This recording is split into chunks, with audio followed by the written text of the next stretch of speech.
Free Fallin', Tom Petty. Probably his most well-known song. Take a look at it today, and I'd like to discuss some of the ways you can play it on the guitar. There's a few different ways, and I think on the original recording, I think at least two of those ways managed to find their way onto the track. Let's start with what the harmony actually is first. We're starting with an F chord to an F sus4. Right, so you got that B flat note in the pinky there. So you had F, A, C, F, F, B flat, C, F, right? Back to F to a C chord.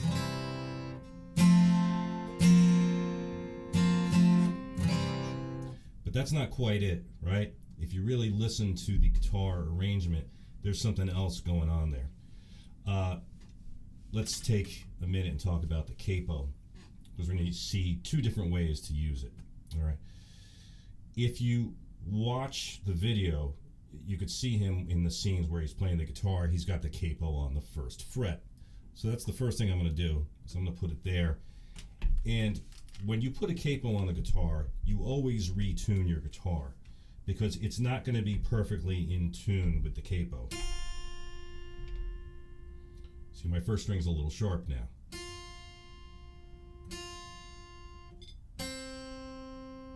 Same thing with the second string.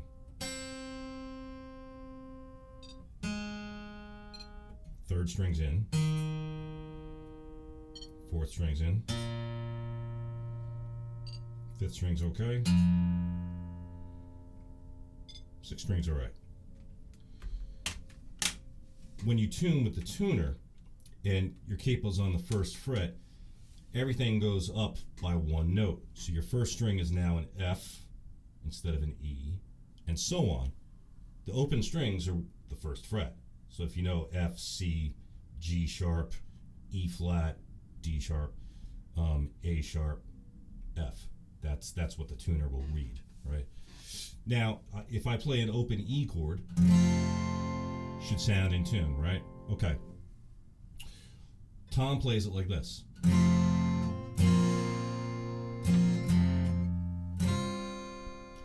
All right, let's see what that is. Just an E chord, which is technically an F chord now, right? But I'm going to talk in shapes. E, A sus2. So A, E, A, B, E, right? Back to E. Now, okay, so this would be a B shape, even though I'm playing the third fret, which is C, in concert pitch. So you'd have, see how those, it's a power chord, right? So you have the first finger, third finger, fourth finger on what would be frets 2, 4, 4, open, open. Without the capo, it's this. It's the B power chord. See? But because of that first fret there, you see? So let's put the song on. Let's take a listen to what is going on.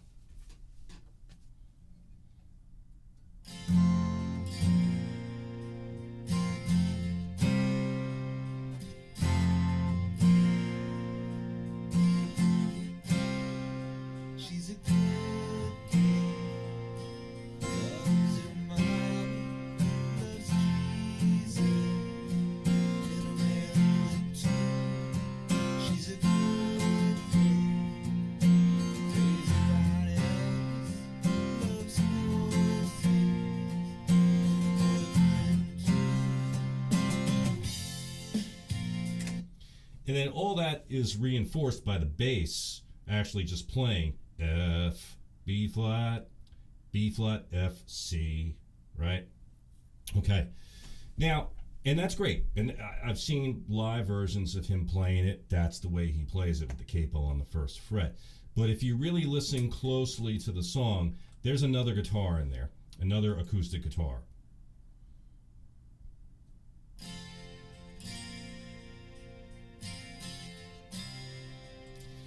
Now, there might be even more than one extra acoustic guitar. There may be as many as 3.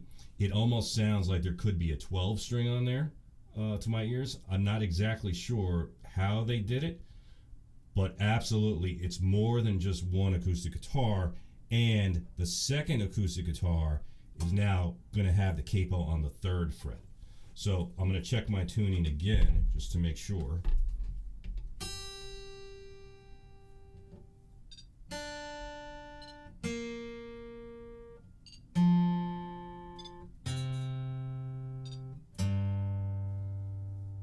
And my 6th string is just a little sharp.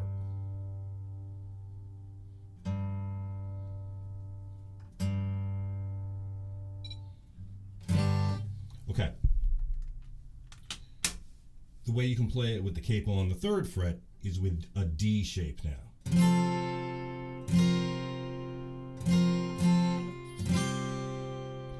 And that's the guitar I hear as being more pronounced in the song. Okay. Let's decide, how we're going to make that sound full. Because what we're doing now is we're adding higher notes to the higher strings here. So it becomes, right? That's the thing that you're hearing. Okay, so you have a D shape, which is really an F chord, right? If I have the capo on the 3rd fret, it means I'm up a minor 3rd. A minor 3rd up from D is an F. So if without the capo, these notes would be C, F, A. F chord, right? F sus4. This is a B flat note.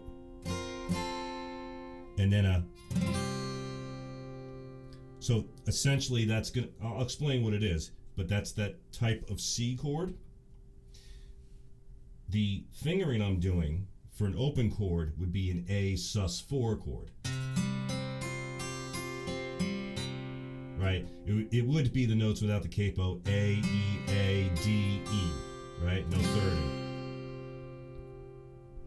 But if we think about it in concert pitch now, that capo is playing a C note on the 5th string, right? That's a C. That's a G. That's a C. That's an F, sus4. And then the open string is playing a G, right? Because of the capo.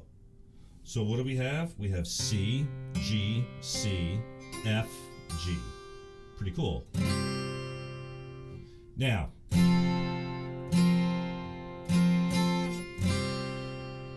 you could do just that, but chances are a lot of times, if you guys are going to play this tune, you're probably just playing it with one acoustic guitar.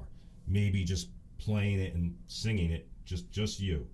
How do you make it sound fuller? You're going to add some bass notes to it. So the D chord, and now this G,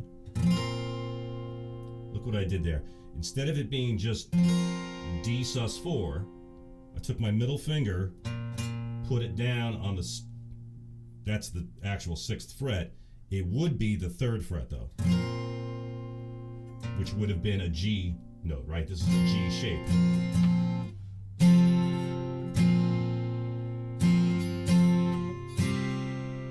And that fills the sound out.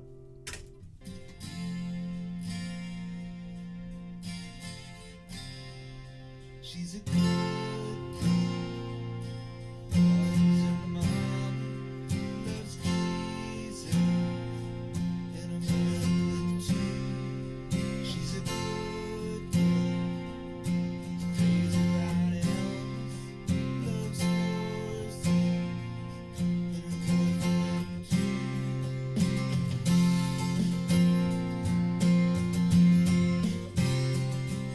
It's a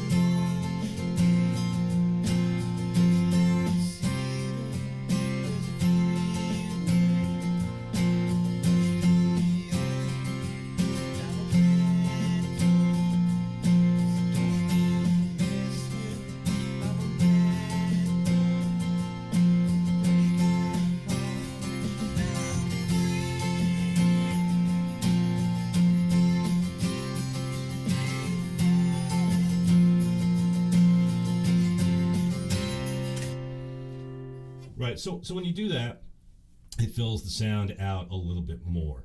And For me, if I was just playing this solo, this is the way I would do it, because I feel like you get the best of both worlds. You get the high notes in there, you get the low notes in there.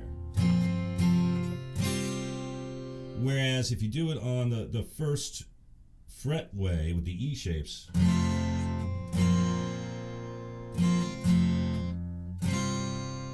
still sounds great, but you're not hearing the high parts. That's the thing I kind of miss doing it that way. Of course, ideally, you do it with two guitars at least. One doing the first fret capo, one doing the third fret capo, and then you got the real sound of the song. I hope you enjoyed that breakdown. If you did, please consider subscribing to my channel for more videos like this to come.